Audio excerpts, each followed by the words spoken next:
Welcome to the Gastric Health Show. My name is Dawn Boxall and I am your host. I am excited to have you back for another episode. And today we are talking about a popular topic again this week. Intermittent fasting is just a way of eating where you incorporate time restrictions into your eating schedule.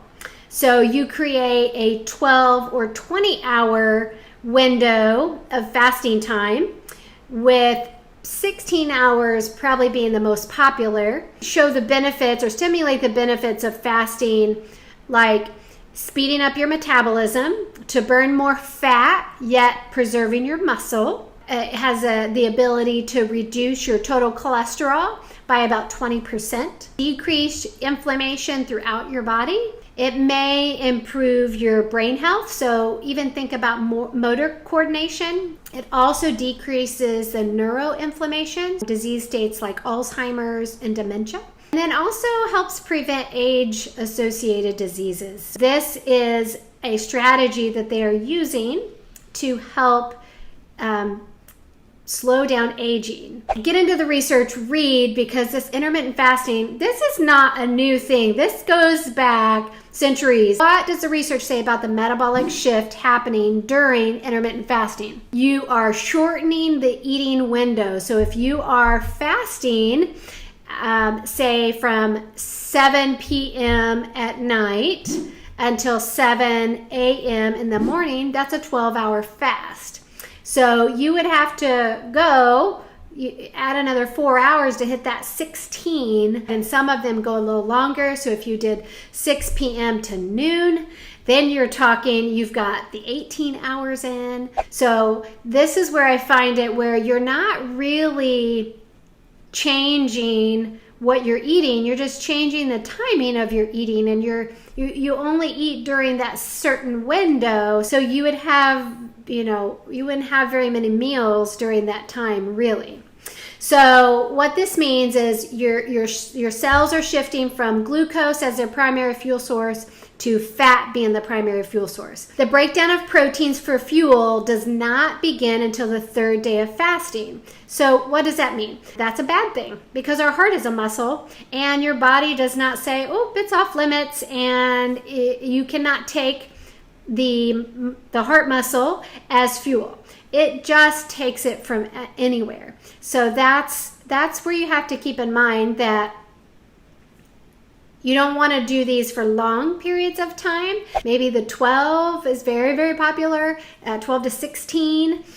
That would be more popular. So the risk of you burning muscle as fuel is low, which is the cool thing. And they found that there was no muscle loss at all during that time. Back-to-back fasting or intermittent fasting is not always ideal because of this. You're going to start burning your muscle, and our muscles are our metabolic power. Some studies have shown that 8-hour fasts don't provide weight loss, but they do lower insulin levels and significantly improve insulin sensitivity, as well as significantly lower blood pressure.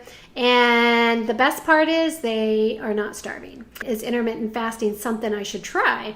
Well, 8 hours may not, 8 hours is simple. It's basically you don't eat at night, no nighttime eating. And once you've had your evening meal, you don't snack. And then you wake up and you've done your intermittent fasting. You're not going to get the weight loss, but you are going to get the health benefits. Now what do I do?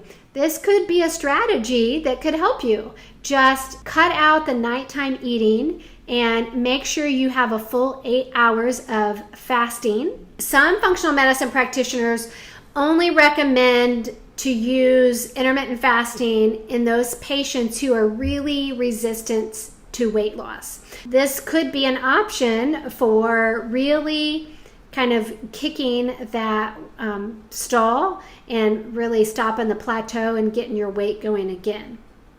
And it's just really shortening that window of when you actually eat. They've shown that when you have, these, because of a poor diet for a long period of time and you are obese, then these fluctuations or this diversity is not there. Time-restricted feeding partially restored these cyclical functions. So they didn't do anything different other than restricting the amount of hours that they're eating, and that improved their gut diversity. The timing and of your eating and the timing or sleep cycle, all that stuff ties into what's happening in your gut. And all that can be seen and improved with just restricting the number of hours that you are eating.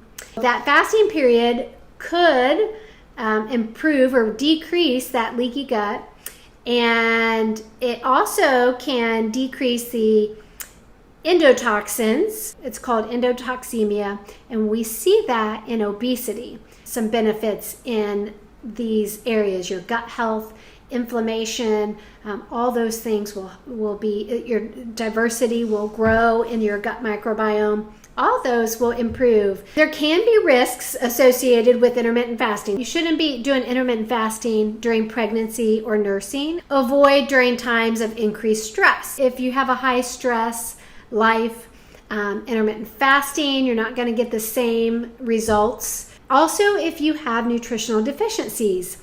And think about weight loss surgery. If you're having the Roux-en-Y gastric bypass, that comes with malabsorption of nutrition. Restricting your eating is not going to improve that. That's going to worsen it. So make sure nutritionally your numbers are good. And then electrolyte abnormalities.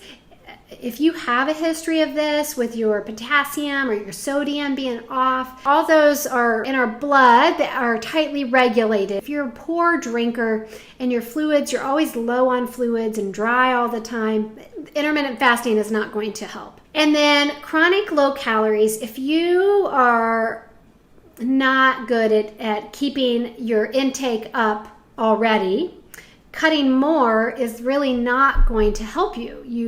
You're really going to put your body in starvation mode. So make sure you're working with a health professional who is qualified and understands these risks and knows when it's a good fit and when it's not.